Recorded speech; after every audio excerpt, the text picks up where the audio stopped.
So mayong adlaw mga kawadad no, nato diri karon sa we are approaching intersection of Maa.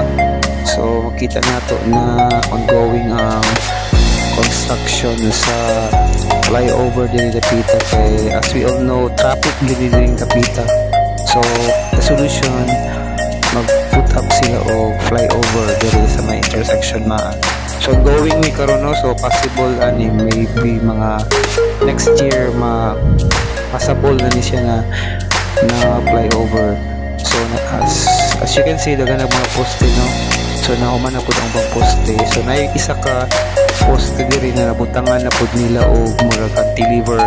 So preparation para mapatong tong mga tulay na idugtong-dugtong na siya. So nato diri sa intersection dapit sa may St. Francis of Assisi sa Maa.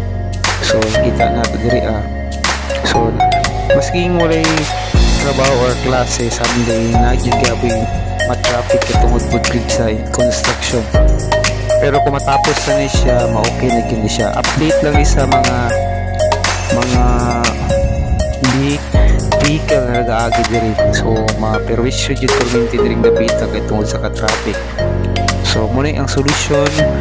So puhon ma-update gapon ta kung sa na status diri. So maybe next year ma-agian na ni siya.